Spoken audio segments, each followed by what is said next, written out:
Hey everybody, it's Rebecca Johnson of Supergirl Radio, trying a new little thing to see if music would be fun at the beginning of these streams. Let me know if you like that. If you don't and you're like, that was boring and you played the same song, looping it over and over again, let me know what you think, just in case we have to fix things like I did this evening for Facebook, because StreamYard was not streaming to Facebook again, a second week in a row. Not sure what's going on with that, but it looks like we got it fixed. So it should be streaming for folks on Facebook. If you prefer to watch it on Facebook, you can do it over there. But we will get started in a little bit to talk about the 4th episode of My Adventures with Superman, titled Let's Go to Ivo Tower, You Say. So that is something that we are going to be spending most of the live stream talking about, but we also have some news and some feedback from a longtime listener, a famous fan favorite listener who wrote in to share some thoughts about the Supergirl Radio rewatch and sent a snap judgment. So that will be exciting. So we've got that coming up. And we are probably, because of scheduling, we're probably going to butt 2 of the My Adventures with Superman episodes together to get caught up. So we'll figure out when we're going to do that. But if you notice in the future weeks to come, we do 2 episodes again. That's why we got to catch up at some point. So we will let everybody know what episodes we decide need to go together. So it looks like Morgan is here. So I'm going to bring you in. Morgan, I'm trying to something a little different, but before you get here, just, playing a little music, get people into the stream. Hype them up. Yeah. I wasn't sure which one to play. I was trying with a chiller track, because some of the stream musical tracks are questionable at best. I mean, all the StreamYard tracks are real jams, I think. You don't listen to them when you're driving along? I mean, they do have a track called Night Driving, so you can only listen to that one at night, though. Yeah, I try to leave that one for the nighttime only, Rebecca. Let's not get crazy. Actually, we couldn't play it over the live stream, even though it's at night, but we're not driving. So we're still not a driving. lot of and you shouldn't podcast and drive. I'm just going to go ahead and say that. Don't live stream while you're drive streaming. No, I think that is a mistake. Let's see. Electra WWF asks, is there a superhero sounding track? Not really. No. I might can find something from Artlist. I have a subscription to Artlist, so that we might get away with something. I thought you said Artlist for some reason, and I was like, what? You didn't from the past. I'm gonna go back to the deep cuts on Artlist. They'll have something. Or I don't think I could pull anything from the Supergirl Radio playlist on Spotify, which you should check out if you haven't. You could subscribe to that playlist. But no, I think Artlist is the royalty-free music that we can maybe pull from. But I don't know. We'll try it. We'll maybe see if people like it as we go along. But I guess we should officially get started, because we seem to be ready. So let's get this live stream going.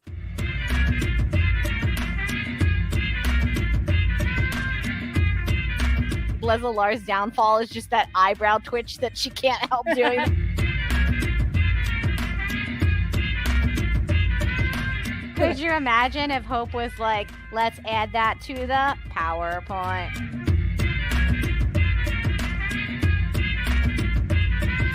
Excuse what me? Year is it? How old am I?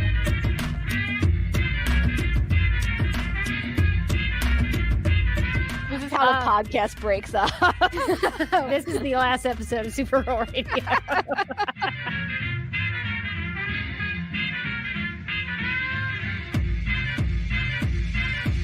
You want a Kryptonian? You got one. Is it a movie about saving Argo? The answer to that one is no. It's called Witch for a Summer! ! Where does she want to go? Ask her. Talk to her. Really commune with flat Supergirl. Did we set the bar too high or too low? I think we set the bar real medium. You're doing an intensely adequate podcast. Good, good.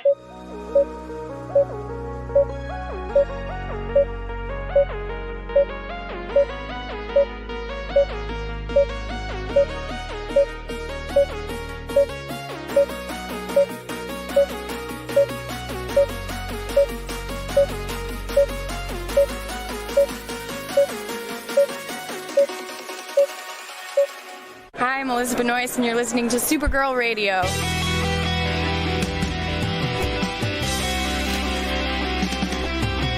McGurk! I love Not typing. mess with my Google Docs, Meeksy. Supergirl Radio is going live every night of the week. How do you like it? Is becoming a human burrito a plus or a minus? I don't know. It does seem snug. I mean, they say you are what you eat. Kira. I love that. So I do a podcast called Supergirl Radio, and one of our segments is Lena Luthor, Boardroom or Ballroom, because her outfit. She looks like a boss in this coat.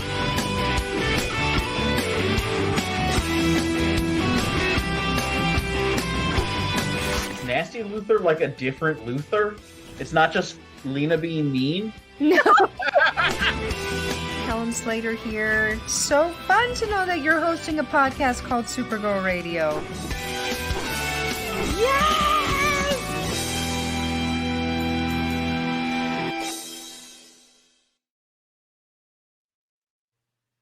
Welcome to Supergirl Radio, your source for all things related to the CW Supergirl TV series and the character of Kara Zor-El. My name is Rebecca Johnson. I'm Morgan Glennon. And we are live and wired on the DC TV Podcast YouTube channel and the Supergirl Radio Facebook page to discuss and review the 4th episode of the new animated series, My Adventures with Superman, with the episode titled, Let's Go to Ivo Tower, you say. So very excited to talk about this one. This one had a pretty big realization at the end, a big cliffhanger. I mean, we're getting some juicy cliffhangers in this show, like old school style cliffhangers, really, really big ones. So this will be a fun one to talk about. But before we get into our episode discussion, why don't you, if you're watching us live, give our stream a like on YouTube or Facebook and subscribe to our YouTube channel and like the Facebook page if you haven't already. And that would be really helpful to us. We would appreciate it. But until I guess now is what we should do after we've sort of asked for your likes and your subscribes. We should probably get to the news. So, Warner Brothers Entertainment released a trailer for the upcoming animated feature film titled Scooby-Doo and Crypto 2, which will be available on digital and DVD only at Walmart on September 26th. Yeah, I don't know why Walmart. That's why they wouldn't put it in all the stores. That seems like a choice. Yeah. Also, I know that you reached out to me, Rebecca, when the trailer dropped and was like, "Did you know about this?" And I was like, "No." And I like to think that at the very least, I keep an eye out for Superman, Supergirl related things. I always got an eye out for my boy Crypto. It was a complete surprise. I was like, "Oh, I didn't know anyone was working on that. I didn't know that was a thing." Yeah, news to me, but pretty exciting. News to me too. So it just kind of came up. So maybe we could review it for Supergirl Radio. I think there is a week in December where we don't have anything. And it's like, well, we have this 1 week. We can't really start a new series of things. So we should do some kind of one-off something. So maybe this would be a good thing to put in that week because it does cover some ground that would be familiar to us. It has Crypto the Superdog, who we have done a character spotlight here on Supergirl Radio. And of course, Crypto has been in many Supergirl stories, so he is very much tied to Supergirl. So he is going to be palling around with Scooby-Doo and his Scooby gang, including all of the, Shaggy, Velma, Daphne is going to give him some love. So all the Scooby gang is there with him. He's going to be doing some super powered things against Solomon Grundy using his freeze breath or super breath, however you want to refer to it. And there are going to be some villains that are going to be something, characters tied to Supergirl Radio. There's General Zod, and it looks like either Feora or Ursa, whoever that you're pulling from, is basically the same character, just goes by 2 different names in 2 different universes. And then Non, I think, is probably who that other character is. There's the Joker, Harley Quinn, Giganta, Solomon Grundy, but then also a character that Supergirl Radio knows quite well because he would never leave the Supergirl TV series. No. Lex Luthor. So Lex He's Luthor back, is baby. he's going to be in this as well. So he is going to be I don't know if he's going to be a villain or if he's just going to be stuck with the Scooby Gang and they're going to have to just kind of hang out with him. Unfortunately, I don't know where that's going to go, but Lex is going to be a prominent figure in this. And also, Jimmy Olsen is going to be in this Scooby-Doo and Crypto 2 movie as well. So some Supergirl related characters are going to be palling around with Scooby and Crypto in this one. So I feel like we could justify it for a Supergirl Radio review. I feel like we're a good friend to Crypto here on Supergirl Radio. So I have to say, I don't know a ton of Scooby-Doo mythology. I did watch the cartoon, the original cartoon as a kid. But if I had to tell you his long journey of various cartoons and comics, I could not do a Scooby-Doo character spotlight. Scoobs.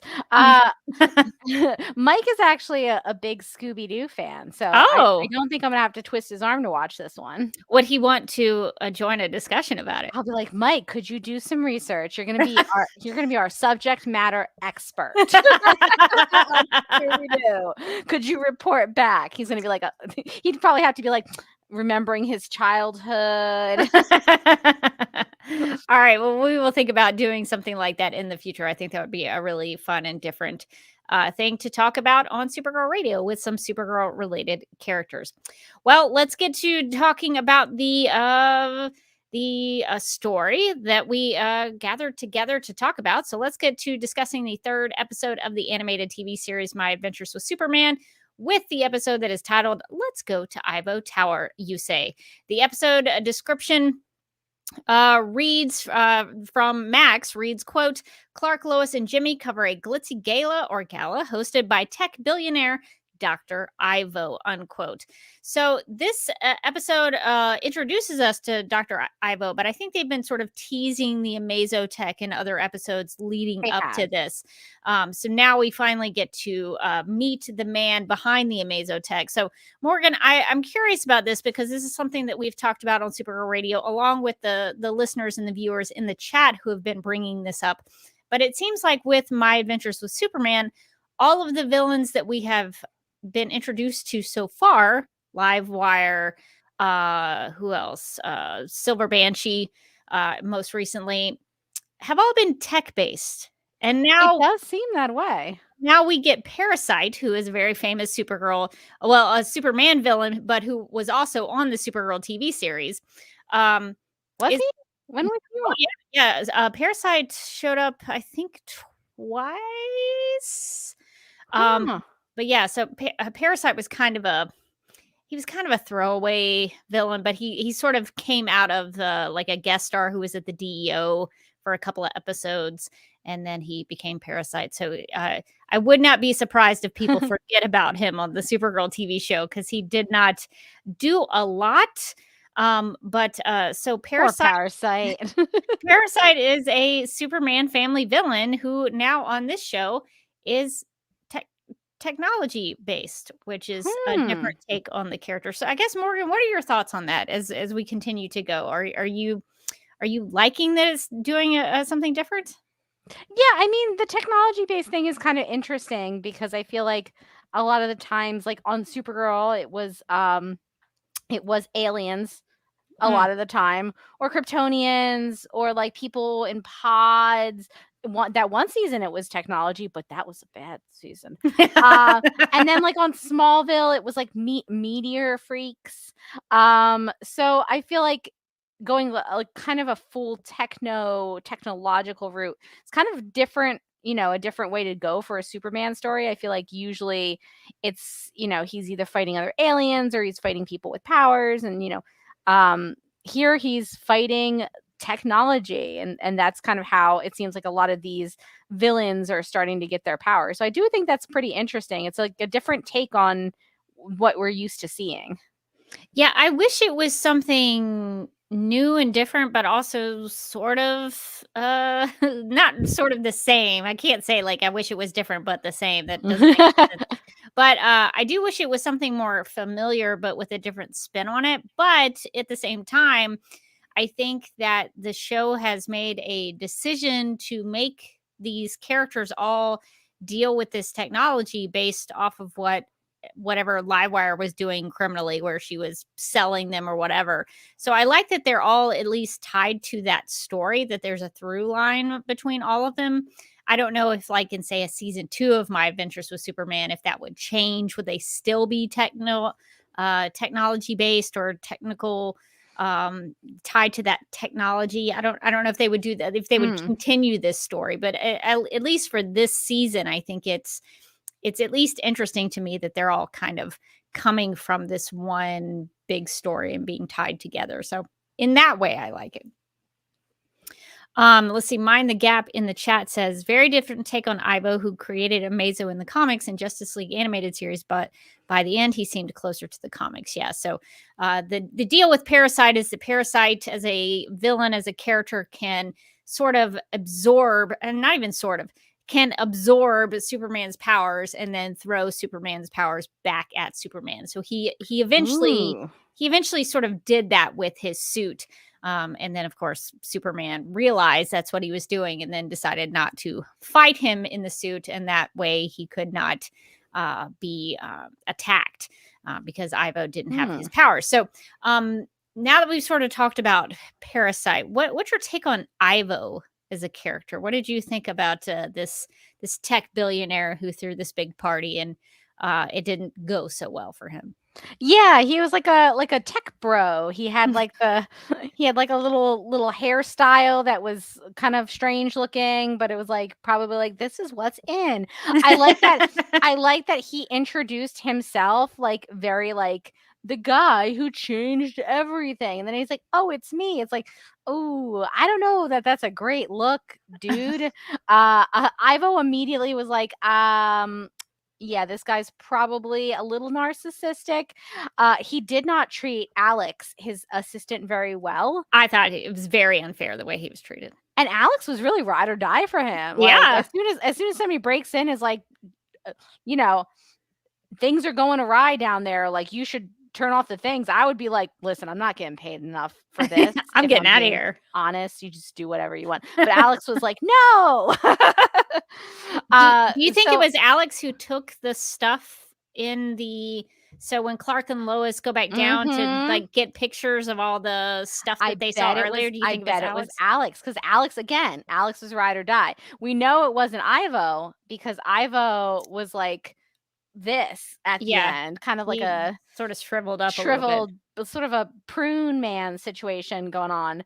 Not great. So it was either Alex or it was who showed up in like the first or second episode at like the end, like the Deathstroke. like Deathstroke or I keep wanting to call her Viola Davis, and that's the actress. Amanda Waller. Amanda Waller. Yeah. I was like, it might have been Viola Davis.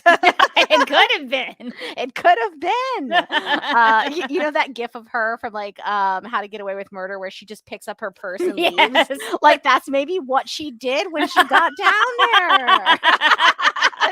She was just like, Ivo, come on, and she just left with her stuff. Yeah, speaking of Alex, Mind the Gap says in the chat, there was a rumor Alex was Lex Luthor. Twist. Now, that's an interesting thought because Alex had like shoulder length hair. Sometimes beautiful. It was beautiful hair. And sometimes Lex does have hair like that. In the Birthright, the Mark Waid Superman Birthright comic, he does look like that. And of course, the best comic book film ever made, Batman v Superman: Dawn of Justice, does have a Lex hair. Have a Lex He's got Luthor like a mane. Yeah. which is shaved off by the end. by not by an IMAX camera, but shot by an IMAX camera. So I was like, wow, those IMAX cameras are very talented. They just got right in there with the camera. let's use an IMAX camera to shave Lex Luthor's head.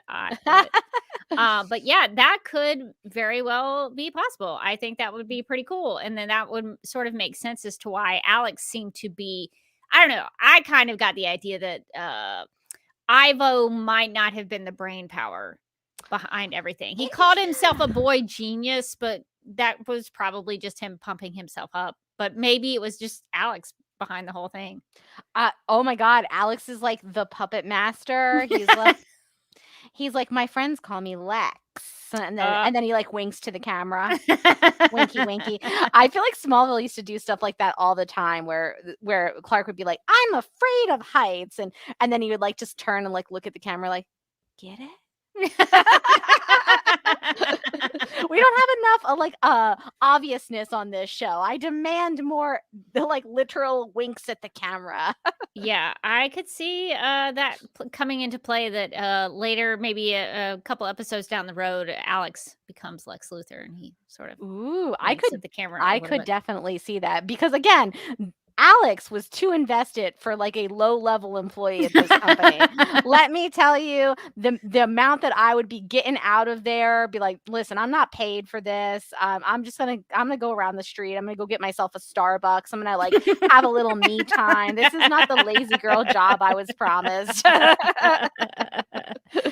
Yeah, Alex seemed to know all of the tech-based job parts of it, but then he also, I think, ordered the catering.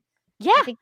I think Listen, his job has gotten out of control and he needs to scale back. Again, too many things in your job description. Exactly. Too much for one person to develop the tech and order the hors d'oeuvres.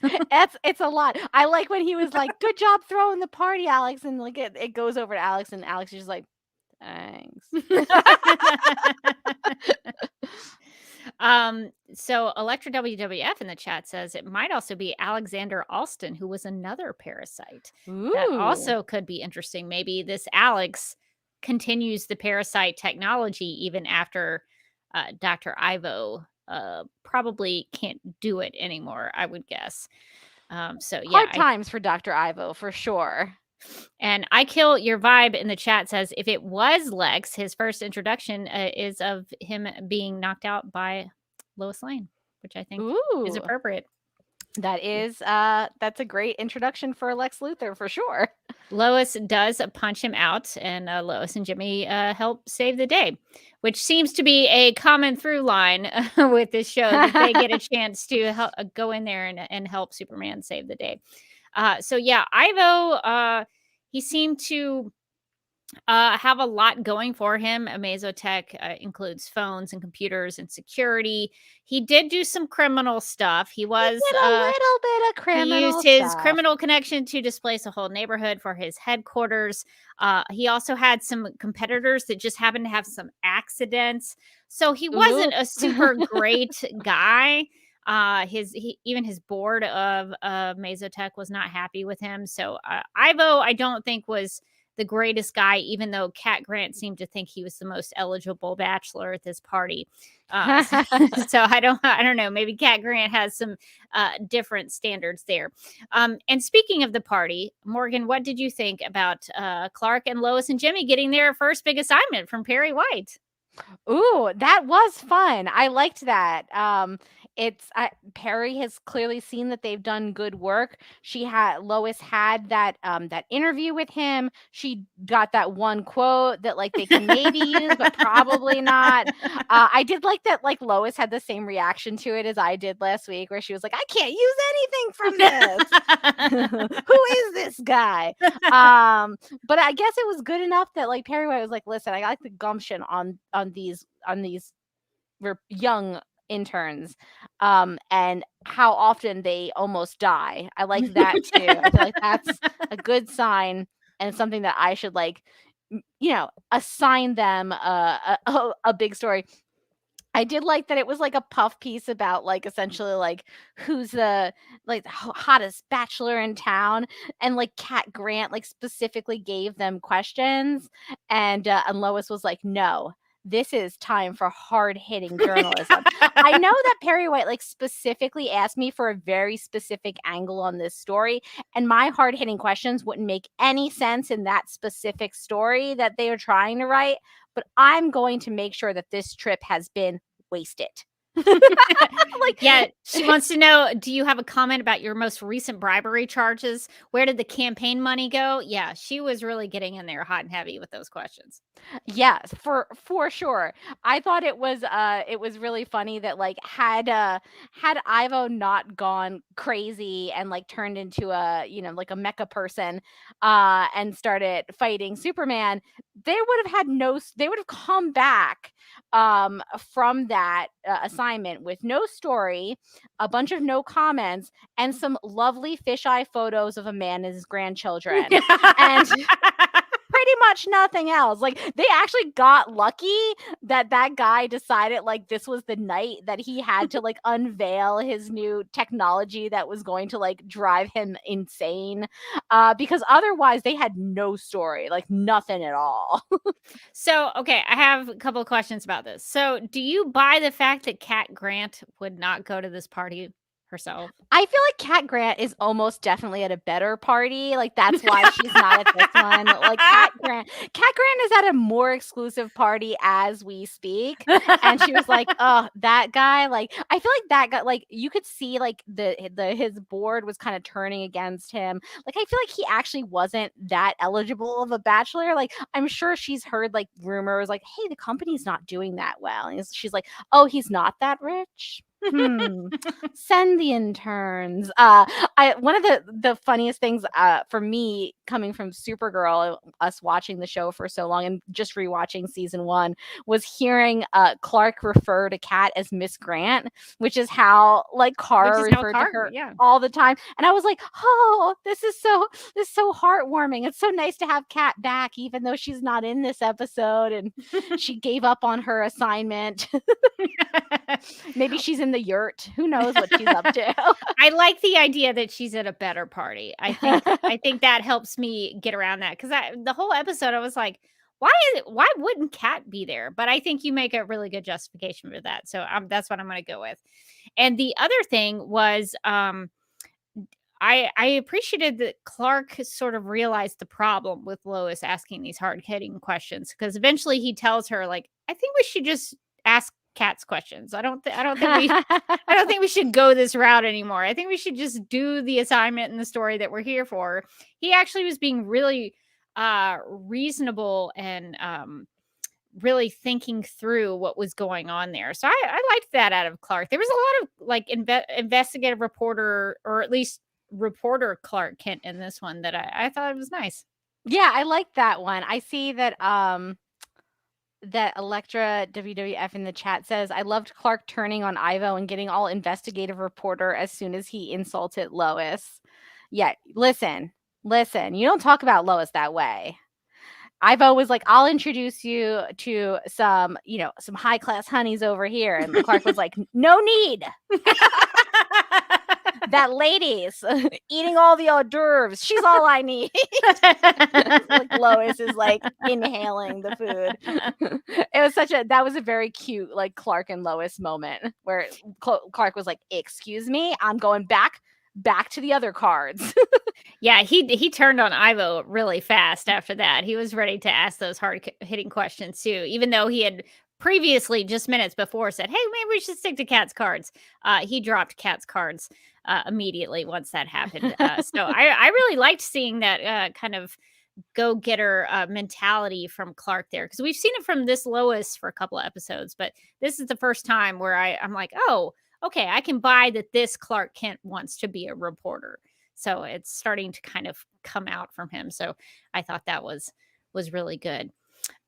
So what did you think? I guess maybe kind of the big elephant maybe in the room. Ooh. Or I don't know what other animal it would be compared to, but Clark and Lois have maybe their first date. at this party. They do. Listen, it gets steamy in this episode. Lois takes off her jacket. Clark takes off his jacket. I was like, what's going on? Yeah, no, I do think when Clark gets thrown out and then Lois has to like mend his jacket in the stairwell, which I don't understand why. So I liked Lois's outfit. It was like kind of a play on like a traditional Korean outfit. But why did she have to take off the top of that to get out the sewing? I actually was so confused about the sequence of that event, those events, like why she had to take off the jacket to get out the sewing needles, that I like rewound after the episode was over to see if there was like some plot point that I missed that would like, okay, so she has all, yeah, she's got her like her little like tank top on underneath. Why didn't she put it back on? Like why'd she take it off? And I still don't know. God bless. Everyone was taking off clothes in that stairwell. I'm not mad about it. You think it was somehow like, did she have it sewn into it? That's Something kinda like, what was I there was like a thinking. secret pocket? I thought maybe like there was a secret pocket, but like I feel like you could probably just reach into your outfit, pull it out, or like you take it off, get it out of the secret pocket. Like you would probably just put it back on. Like for the rest of the episode, she's just in the little tank top, and I was just kind of confused. I think we're when you sling overthinking that it. thing back on. Here's the thing. I think Lois just wanted to take it off. I think so too. I think she was like, you take off your jacket, I'll take off my jacket, and let's see what the vibes are like. Honestly, I think the reason that she took it off and then never put it back on is so that scene at the end where she's outside and she's chilly. Oh, yeah. And then Clark puts his jacket around her. That's very romantic. Listen. I'm not going to question the dynamics of why she took things off or didn't put them back on or needed to take them off in the first place, because I understand that it was all to get that scene where he gives her his jacket very gallantly. And I was like, it is a date. But it wasn't just for the romance angle, although that was a large part of it. Oh, yes, that's true. Oh, okay. So all of this was to justify putting the jacket on her, which was to justify the end. So, okay, I take back my former criticism, although I will admit there was no reason she didn't need to put that back on or wouldn't have put that back on. It was the whole part of the whole outfit. It was honestly a majority of the outfit. But putting that aside, well, we clearly needed to get to her having Clark's jacket. Yes. Because that's how the end scene happened. So what did you think about about Lois putting it together that Clark is Superman? So when Clark rips that page about Smallville out of the tabloid magazine, and he didn't like immediately like incinerate it with his heat vision that he very much he could have done that, or just like ripped it into 1,000 little pieces and then just confettied it on the office. I thought, well, that's going to end poorly for him for sure. So yeah, it was kind of like it was sort of Chekhov's Smallville article, because you knew that was coming back into play at some point. But I thought it was really clever how, she's on her way out and she's looking at the board about all the Superman clues. And she's like, before I leave, like, let me look through these, these tabloids that Jimmy has. And then she notices the page missing and she's like, that's weird. And then she like gets down deeper into the tabloids and she's like, seems like it's like this guy is like, this Superman is from a small town somewhere, all these strange incidents at a small town. And then she reaches into the coat pocket and what? There's the article about Smallville. And why would he have ripped that out and put it into his pocket? And also, where's he come from? Oh boy. Because she called him Smallville. She calls him Smallville in this episode. Yeah. So I thought that was really brilliant. I liked the way that they set that up where she figured it out herself through like deduction and like, a conveniently placed clue.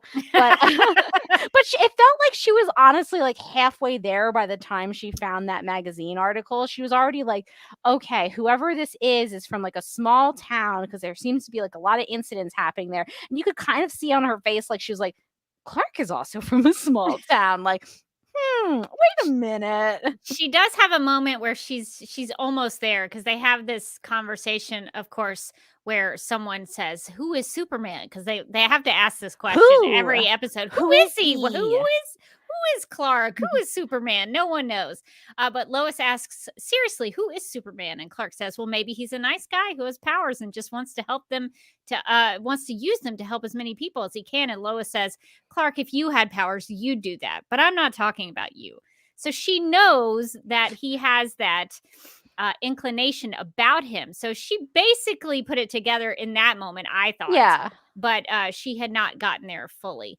So what do you think about, because I sort of struggled with this a little bit, that Lois Lane is using tabloids to do her investigation, because famously, Lois Lane hates tabloids. She doesn't like them in the comics.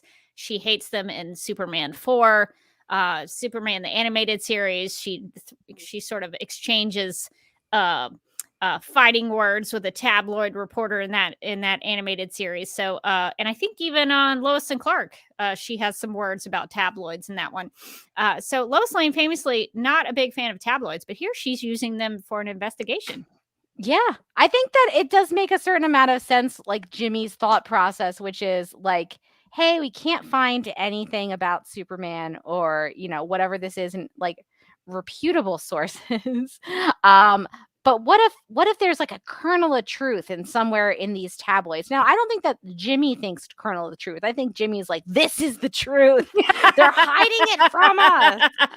But I think Lois kind of looks at it more like, hey, if like we cross-reference all of these weird, Bat Baby articles, maybe we can find some sort of hint at like what is actually going on, like a hint about how to figure out Superman's identity.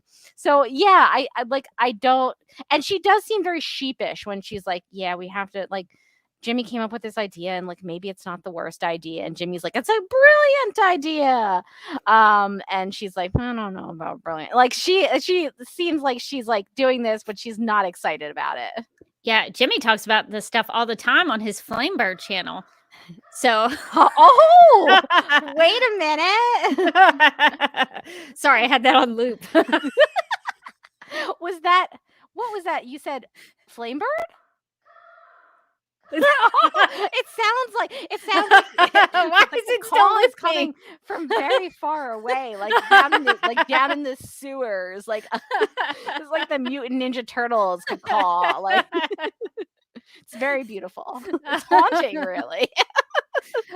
Yeah, so Jimmy is somebody who talks about this kind of stuff all the time. So he has no problem with UFOs and miracles and conspiracy theories, but he's all in. He's a true believer. Yeah, so I thought it was I think Lois probably would not like the tabloids, but I think she was sort of out of options at this point, because nobody's done anything about Superman. Nobody has any information on him. There's nothing on the internet. There's nothing in other papers. So they're kind of having to go through things to try to find information about it. And she does come across the Metropolis Star. Clark finds an edition of the Metropolis Star with an article titled 15-year anniversary of the Kansas Flying Boy. So that's very specific. The Kansas Flying Boy. There's a flying boy in Kansas. So I think that sort of narrows things down quite a bit. So it makes Lois's job a lot easier. So there is that. I did want to hop back into the chat just to kind of get some folks' thoughts before we move on. Michael Bailey says, I want the deleted scene of Clark heading back to his apartment to get his suit to do the shirt rip. So there's a lot of scenes in here where Clark could have done the shirt rip, but he does the shirt rip at the right time, I think. I kill your vibe. Says 2 cheek kisses. It's a date. That's the rule. There were 2, I believe. I think that is correct. Electra WWF says, love the stairwell scene. It was a good scene because it at least gave the chance for both of them to open up about things. So Clark tells her about how he didn't play sports. He played chess, which I thought was interesting because Lex Luthor is more known for playing chess. And Clark, in some iterations of the Superman story, has played football. So Apparently this one has not. Maybe it's because AI Jor-El scared him so much that he didn't want to have anything to do with anybody. He was like, who am I? I don't think I'm a football player. But he talked about his time on the chess club, and Lois told him about her problems with her father and how things were tough when she was growing up. So I thought it was a nice scene. Other than the romance side of it, I think it was a nice scene just of them as characters kind of opening up to each other. I like that everything got fuzzy because they were like, ooh, I think you're cute. It's like, it was like when you used to watch like Saved by the Bell and they were going into like a dream sequence. Ooh, I was like, what's going on in this scene? I like it. Is that an anime thing? I'm trying to think. I mean, yeah, kind of. Sometimes when they'll have like two characters like each other in like an anime, there'll be like a little background, they'll blush. That was very anime. Yeah. Oh. And sometimes they'll have like a little background, or they'll have like the soft filter felt like a little, like, I don't know that they do, like, sometimes they do soft filters, but like that felt more like this show's take on it. Yeah. But it was pretty funny. I was like, oh, they like each other, and so it's all happening in soft focus. Yeah, it's very clear when the characters have romantic interest in each other. It's very clear to tell. In addition to Michael Bailey's comment about the shirt rip, Electra WWF says, so in the stairwell, when Clark takes off his jacket, we see his t-shirt underneath.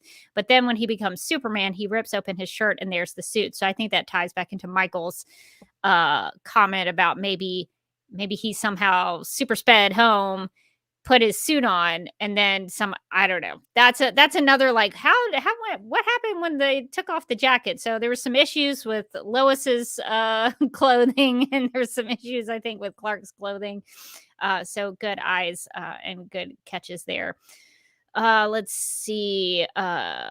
I Kill Your Vibe says he rolled up the sleeves of the super suit. That's my head canon. So a lot of people are noticing the costume issues.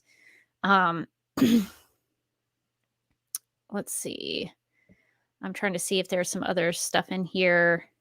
There's a lot of comments about the Lois and the tabloid issue. I Kill Your Vibe says, in all fairness, Lois was very reluctant to use the tabloids and only did it as a last resort. And Electra WWF agrees. Lois is very grudgingly using the tabloids. And Michael also says it's Lois very early in her career, whereas the other examples are more experienced Lois. That is a good point. So what did you think? I know we sort of sped past Jimmy a little bit, but he's part of this trio going to the gala and all of that. I know we sort of talked about his photography that he was trying to utilize there at the party. But what did you think about Jimmy in this episode? Yeah, I thought Jimmy was really funny in this episode, honestly. Going to he has all of his lenses, he's ready, and then he goes to the party and immediately ends up as like a professional photographer for just like one family. But then like the family knows some stuff about photography, and he's like, now you're speaking my language. Like, he's trying to get away from like this old guy and his grandchildren, and then the old guy was like, what about one with the fisheye lens? And he's like, thank you, I do have a fisheye lens, I've been meaning to use it. Also, I thought, what could, I don't know that a fisheye lens, like, Rebecca, you're more of a photographer, but like I've used like a GoPro before on like a photo shoot, and it was terrible because the fisheye lens meant everything warped around the corners. So I don't know that would be a great lens for a family photograph. It's not really it's not for like portrait photography. Yeah. The fisheye lens does sort of it's a lens where you want to capture everything in the image, but it's tough to do. So that, and he even says it in the episode, like he talks about how, if he needs to get everything in one image, he can do it with the fisheye lens. But a fisheye is not what I would have taken. He did pack up everything in the camera room from the Daily Planet. That's true. He had all kinds of lenses. He was ready to go for that first assignment. I would have maybe put a 50 millimeter on there, kind of more of a portrait lens, or I have a kit lens. It's 18 millimeter to 55 millimeter. I probably would have maybe done that too. So something in that range is probably good for something like that. He also probably needed more of an external flash on his camera. That's what I was thinking too. I was thinking back when we went to Comic-Con and like Sarah and I, and she would do the press lines with the photographs, and she had like the big flash on her camera. That thing like was huge, and I was like, Jimmy, I think you need more of a flash. I'm not a professional here, but I'm thinking no fisheye, more of a flash situation. Yeah, I do a lot of event photography for my job, and it's hard. I've had to compromise with that kind of stuff because people at events will notice like a DSLR more than they will an iPhone, and so in order to sneak pictures, I'll just use my iPhone.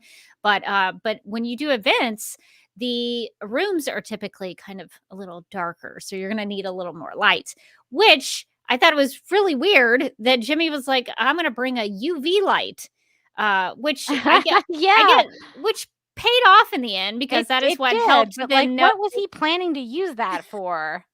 It made sense in terms of the story because it revealed the fingerprint, so they could stop the show, as it were, at the gala. But it doesn't really make sense for him to bring that. So I looked up UV photography. This is my kind of nerdy thing that I wanted to know more about because I don't have a UV light, so I don't know what to do with them. But UV photography is usually used to photograph plants, insects, fluorescent objects, diamonds, minerals, gemstones, lichens, mosses, fungi, seaweed, algae, rocks, water, household objects, skin. I've seen a lot of examples of it in underwater photography where you go underwater and you want to see some sort of sea creature at the bottom of the ocean, and somebody will use a UV light over it so that creature will start to light up. So so I don't know what Jimmy was going to use that UV light for, but I would have wanted to see those pictures. I would have been interested to see what pictures he got from that party. But he seemed to, one of the things I thought was interesting about Jimmy is he is now put into sort of the third wheel category where he started off as three best friends going to a party. And now two of them have sort of formed a romantic interest in one another. So I sort of started off, really having fun with Jimmy and his cameras. And by the end of the episode, I felt really bad for him because his two best friends were sort of leaving him without a second thought. So I felt a little bad for him. I did too. He's all excited. He's like, we got great stuff in there, and like three best friends. And he looks up, and they're on a date now. He's like, wait, what happened? One of the things I did really make me laugh was that he mentions like, oh man, I got some great footage of the fight. I've already uploaded it to Flamebird. That is amazing. But I was like, Jimmy, sir, you were there for the Daily Planet. You cannot then upload anything that you took to your own personal channel. I 100% agree. I was like, very unprofessional. I was like, Jimmy, professional journalism ethics. You can't do that, and you're gonna get in so much trouble. Like, I know that they're all very young, and like he's really he's focused on growing Flamebird. Oh wait, I was like, I wasn't ready for it. I'm gonna try to get you unaware. Yes. But no, you like that. Also, he scooped himself essentially because he's uploaded this to Flamebird right away. Like, as he's walking out of the building, there is no way that he's gotten that footage or photos over to the Daily Planet yet, which means that the person who has the exclusive on like a billionaire turning into an evil robot and fighting Superman and then turning into a prune is Flamebird, a channel with 7 subscribers. If I was Perry White, I would be so mad. Yeah, but what if this is what makes the Flamebird channel blow up? So I personally, since this is a modern retelling of Superman, right? What I want to happen is for Flamebird to totally take off, and then Jimmy like gets fired as an intern, obviously. Obviously. But then Jimmy becomes like an influencer. Like Jimmy becomes like a YouTuber. And so like he'll just meet them out in the field and he'll be like, I need fresh content for my channel. And then he's like, guys, can we go out to lunch? But then he's just filming them eating the whole time. And he's doing that annoying like voiceover reel where he's like, Oh yeah. and then we ordered the avocado toast and it was scrumptious. And Lois was like, just eat your food. Okay, is it possible that whatever like we assume it's a YouTube channel, but maybe it's some kind of other platform where Facebook and Instagram now you can collaborate. So he's going to collab with the Daily Planet. So maybe he's like posting it on his channel, but then adding them as a collaborator, and it goes on their channel too. I feel like as his boss, I would still be like, sir, no, you cannot use work that you are doing for this paper. Using work equipment. Yeah, for clout for your channel. We don't know the ins and outs of his social media influencer life, but we will soon, because I think Flamebird is taking off. It's taking off. And next episode, I think he's going to have maybe into the 30 subscribers. Yeah, I hope his channel blew up after that fight.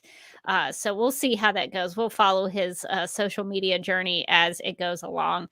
But I guess we really didn't, and I guess there's a lot of chat messages blowing up about Jimmy. So Mind the Gap suggests that Jimmy Olsen is using those photos for his paid YouTube membership. I don't know how that would work. He has paid subscribe. He's got 7 subscribers, so I don't think he's got people like. I don't think he's in the paid partnership program yet. He's not monetized yet for sure. Listen, you have to have 1,000 subscribers. You have to have 4,000 watch time hours. Maybe if this takes off, though, he's gonna get all check bar. There you go. He's like, listen, monetization, baby. Olsen out, and then he just leaves. I don't know. Yeah, I think that maybe could happen. New Rachel thinks that maybe Jimmy could become a podcaster. I don't know. He feels like a visual guy, though. He does feel like a visual guy. I mean, he's. I'm sure he's going to do some like dramatic voiceovers, though. But he is a YouTuber, we think. We're pretty sure Flamebird.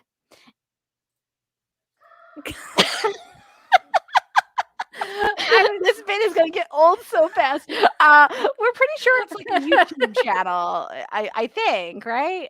Yeah. So, but he could be a video podcaster like we are. He could do that for sure. Become a podcaster. He's gonna go live and wired. He's already been live and wired. That's true. Let's see. Marcy Dalmatian says Jimmy just might upload something that goes viral in a future episode. That's what I'm pitching. I think Jimmy full-time influencer is in the cards. If it's not the Superman versus Parasite, I don't know what's gonna blow up. I mean, listen, he's got the inside track on that one. He's got the first video of it. Well, I certainly hope that Flamebird really takes off. So we'll both have to be maybe on the ready for that button. It's down in the background music in the future. So if you want to hit that yourself, you can. But I guess did we talk about Lois knowing that Clark was Superman? I think we sort of did. We did, yeah. But what do you think the implications are for the next? Like, what do you think is going to happen? Is she going to tell Clark? Because Clark almost confessed. He did almost confess. He started to, and then Jimmy interrupted. So actually, the reason he didn't tell her was because she got angry with Superman. Oh, that's right. That's right. Because she was like, I hate liars. So I think that she's going to be like mad about it. I can imagine so. Yeah. She's like, I had this nice little romance. I hate liars. Now I found out he's been lying to me. I think it's gonna be on next episode. Yeah, I'm curious to see if does she tease him about it? Does she like go around acting as if she knows, but she doesn't say anything. Is she going to test him? I don't know what's going to happen, but Clark is probably not prepared. And I would be curious to see what happens. But we're only in the 4th episode, and she knows that he's Superman. So I'm curious to see how that's going to play out. I would rather her find out pretty early on anyway. So I'm glad that they have gotten her to this point this early in the series. Although I don't know if Lois finds out, is she gonna tell Jimmy?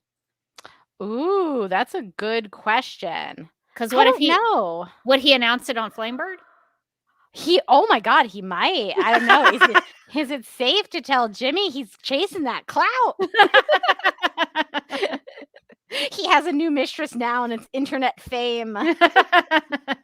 So I don't know if he'll trust Jimmy with that information, but Lois seems to know. So I don't know. She has a suspicion. I don't know if she has it confirmed yet, but we'll see if she ends up doing that. I'd be curious to see how she reacts to that. All right. Well, overall thoughts, Morgan. What did you think about the 4th episode of My Adventures with Superman? I'm still really liking this show. I think it's really fun. I like the characters. I think that they're doing a really nice job with like the Clark and Lois romance on this show. Like, I'm really bought in. I really want to know what happens. And they have been doing an excellent job with the cliffhangers. Like, every episode has been kind of ending on a cliffhanger that like makes me want to watch the next episode, which is actually like a reason why I'm excited that this has been coming out on like a weekly basis versus like the binge model where it all drops all at once, because like I'm going to think about it like, oh my God, what's going to happen now that Lois knows about Clark. I mean, I know that the next episode is like technically out and we can like watch it, but but I'm going to wonder about it. And I think, it's going to keep people watching from week to week. Yeah, we are behind a week, but we're going to eventually catch up and do 2 episodes, and then we'll get caught up. We'll have to decide when we want to do that. But yeah, I'm kind of the same way. I'm still enjoying this one. I think when we watched the last couple of seasons of Supergirl, we didn't get used to big, like game-changing cliffhangers because those were very rare on Supergirl towards the end. Yeah. So being able to talk about another TV show in the Superman family where the cliffhangers are pretty momentous and mean something and change things for the characters is very exciting, and it does make me want to watch the next episode. So I thought Dr. Ivo was kind of so. He was okay. The parasite thing was good. But I thought some of the character beats that they did with Clark and Lois were really good, and I'm still loving Jimmy so much. This Jimmy Olsen actually cares about photography and carries the camera around, is actually doing Jimmy Olsen things, and so that's really fun for me to watch. So I've been really liking this show. So I'm very curious to see how Lois handles this new realization that she has. That hopefully we'll get the reveal of in the next episode.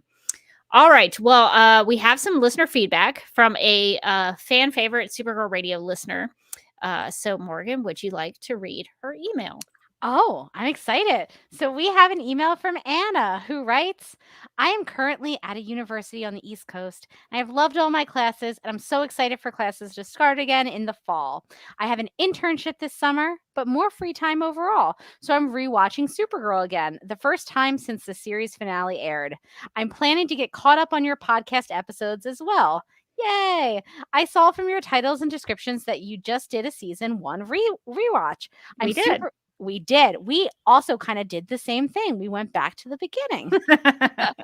Anna says, I'm super excited to go in and listen to those podcast episodes, especially since I have started to rewatch a season 1 myself. I'm already noticing so many things that do not match the later seasons. Anna, we made those same notices as well. We were like, wait a minute, that doesn't. You just gotta let it wash over you. That's the whole thing. Don't overthink it. Anna says, I have missed listening to your podcast immensely. So much in my life has changed since 2021, and it's nice to know that no matter what changes, I can always go and listen to you both talking about Supergirl. It really does bring me joy and makes my day better anytime I listen. I like that we're like a consistent thing in people's lives. That is very nice. Like people are just like, you know what? Those crazy kids will still be talking about Supergirl. And you're right. Here we are. Here we are, still talking about Supergirl. No matter what happens in your life, we're still going to be doing this. Listen, we have done a lot for this podcast. We came all the way out to New Jersey to see the Flash movie. The Flash movie, people. Sacrifices were made. We do it all for you. Anna said, I'm not sure if you still do snap judgments, but I have one just in case you still do. Oh, Anna, we still do snap judgments. Of course we do. Of So course let's we do do. Anna's snap judgment. In the game of snap judgments, each person is presented with 2 options, but must only choose one. First instincts are recommended and explanations are unnecessary. Okay, well, let me just say, it's so refreshing to see a snap judgment that is several paragraphs long. Anna, it's been a while. Girl, I've missed you so much. Okay, let's get into this. Okay, where have Anna and her sad snaps been? Oh, this is personal.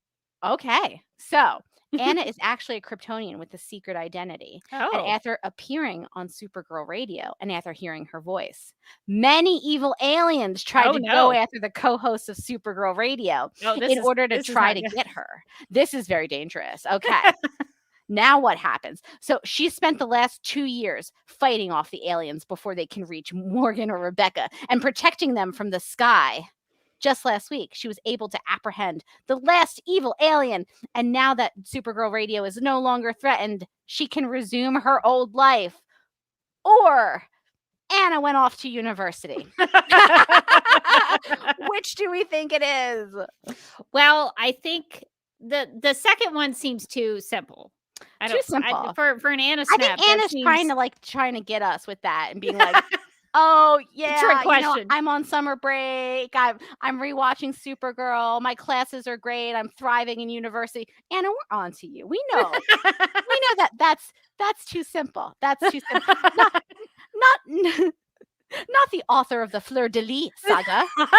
Truly, no. By the way, I was in Disney World like last month, and we were walking through Epcot, France, and there was like a little shop that was selling food that was called Fleur de Lis, and I stopped Mike, like it was 110 degrees out and I was fully melting down. Like I was like a puddle, like the Secret World of Alex Mack. But I stopped and I said, Mike, my daughter, I must take a photo.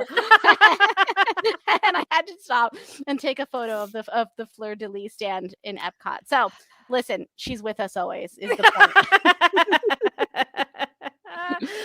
Oh man, that is too good. Well, first of all, I want to believe it's number 1. Yeah. And I'm so glad that Anna was protecting us from evil aliens that were flying around trying to get us.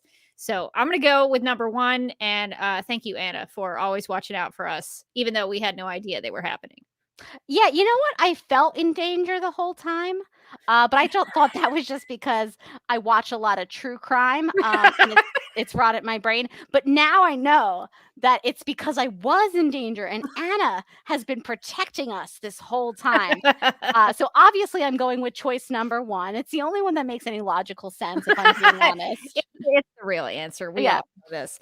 But it's good to know where she's been, right? Thanks for checking in, Anna, and thanks for the saves. Yes. Thanks for writing in, Anna. It was good to hear from you again. And thank you for the snap judgment. No judgments on your snap judgments.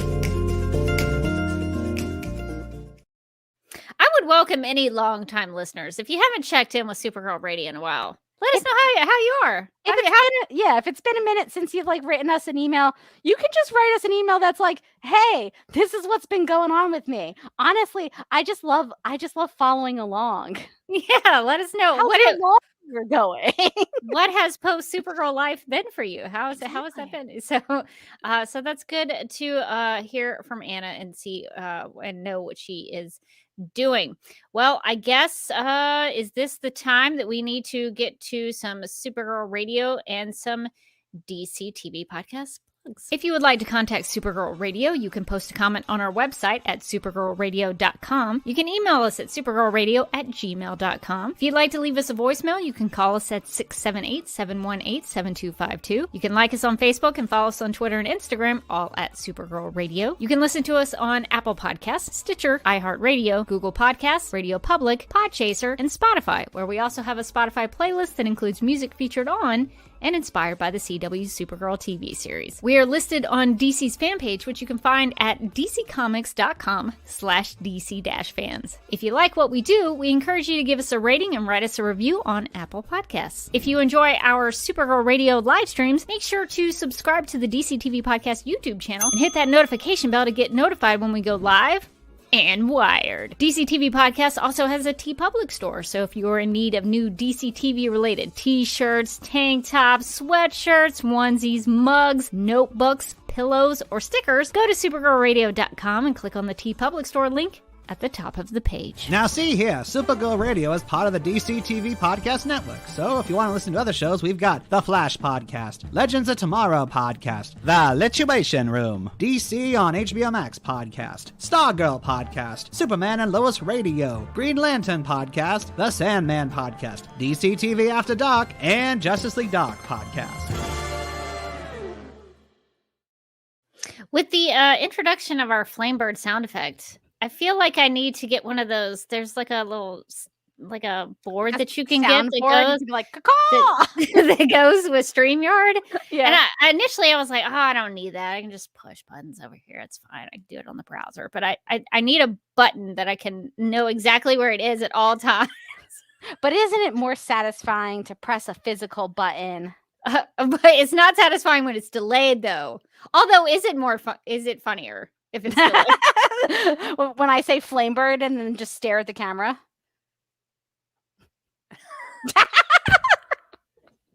See, I have to scroll down so far. It's not good. I'm gonna invest in one of those things where I can just hit a button over here and then maybe I can do that. But there's a lot going on now with the introduction of the Flamebird. The podcast is about to get real complicated. So Linda checked in with us, saying doing great and still enjoying your show. Nice. So glad to hear that, Linda. Thanks for hanging out with us, even though we're talking about a different show now. So thank you for checking in. Morgan, would you like to tell people about the DC TV podcast TeePublic store? Frankly, I can't wait to. So we have some Superman designs in this DC TV podcast TeePublic store that we would just love to suggest to you. Yeah, if you need some Superman stuff, definitely come check it out on the DC TV Podcast TeePublic store. You can find the link to that at supergirlradio.com or dctvpodcast.com if you prefer going over there. But we have Superman t-shirts, stickers, hoodies, mugs, all kinds of things. So all kinds of good stuff. If you need some new Superman related merch or Supergirl stuff, we got a lot of Supergirl stuff in there, of course. But if you need some new merch, definitely give it a look, because we got some cool stuff in there. Well, we would also like to thank our legion of super sponsors for supporting the Supergirl Radio Patreon. These people are Michael, Anne Marie, Yvonne, Quinn, Nicola, Abby, Miriam, Nicole, Brian, Ethan, Danny, Majuba, and Lingonberry. So thank you all for supporting Supergirl Radio through our Patreon, which you can find at patreon.com/Supergirl Radio. If you are interested and would like to see our discussion about the pilot of the Wonder Woman TV show from the mid-1970s, you can become a Legion of Super Sponsor and get that discussion. Got a lot of good feedback, actually, about that discussion. People seem to really like the Wonder Woman discussion. Maybe we have to at some point continue our watch through the Linda Carter Wonder Woman show, and every once in a while we just drop another episode of Wonder Woman. It's like Wonder Woman episode 2, the plane's back. So if you are interested in our thoughts about the Wonder Woman pilot, you can check out the Patreon where we will be doing monthly pilot pods. So we'll try to watch another DC TV related show. Once we run out of DC stuff, maybe I guess we just go into other pilots and talk about other shows. But we're going to try to do some DC stuff so that we can get caught up on different shows. And I guess I could talk about myself. So where you can find me, you can follow me on a couple of social media platforms. I'm on the Vero True Social platform at Derby Kid, my preferred platform, to be honest. It's where I share what I'm watching, what I'm listening to, occasionally what I'm reading when I get to read something. And then you can follow me on Instagram at The Derby Kid, where I share the occasional picture and a funny cat video over there. And I am also on YouTube. I have a personal YouTube channel at youtube.com/duckmilkprod. I keep saying that I'm going to make new content, and I definitely am. That is happening this weekend. I'm either going to do my full circle video that I've been promising, or I might do an analysis of something that I've been thinking about in regards to Pee-wee's Big Adventure, because Paul Reubens recently passed away from cancer, and Pee-wee's Big Adventure is one of my favorite movies of all time, maybe my favorite movie of all time if I had to narrow it down and pick one. And so the last time I watched Pee-wee's Big Adventure, I thought about something that I'd never thought about before. And so I wanted to do a video on it. And this seems like a good time to do it. So maybe that'll be something I work on this weekend. But you can subscribe to my channel over there at youtube.com/duckmilkprod. I also have a travel blog, social media accounts for travel videos and pictures that I've been doing with my brother. You can find us at Oasis Broom. It's a funny name, but it also carries a lot of meaning for us. So if you want to go follow us over there, you can definitely do that. And you can find me as a co-host on the Legendary Ladies podcast, where we also have a YouTube channel, and we've started streaming. We're not Flamebird levels. Oh my gosh, you got to stop doing it. You got to give me prepared. Sorry, I'm enjoying it too much. You got to set me up a little. give me some lead time. I'm keeping you on your toes. Where we recently talked about the Barbie movie. So we sort of did a review of that movie. We had a fun time talking about it. But we've also done episodes about our top 5 Avatar, The Last Airbender, and Korra episodes. We've done our top 5 queer ships. We talked about the Nimona movie that was recently released. And I think this time around, we're going to do another pilot pod. I'm pretty sure it's going to be about the Dragon Prince, but I'm not 100% sure. So you should definitely make sure that you're subscribed to our podcast and our YouTube channel. It's at The Legendary Ladies on YouTube and on Instagram, and we're at legends_podcast on Twitter. So yeah, check us out. Yeah, that's very exciting. The Legendary Ladies is one of my personal favorite podcasts, so I'm very excited every time y'all drop in a new episode.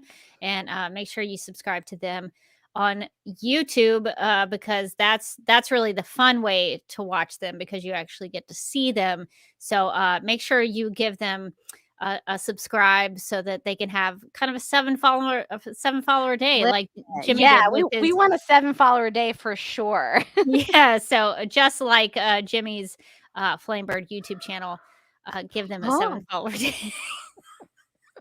It's never going to get old for me. I missed it last time. I wanted to make it up to myself. But okay, all right. So that is going to do it for this episode of Supergirl Radio. But until next time, I'm still Rebecca Johnson. And I'm still Morgan Glennon. And now, with the Parasite, you can become your own Superman.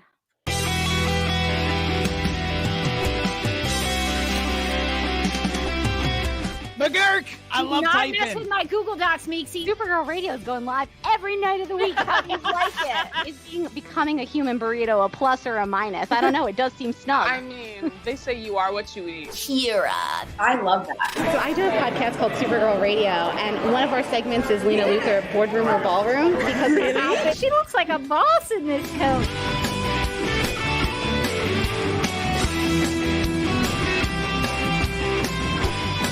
Nasty Luthor like a different Luthor?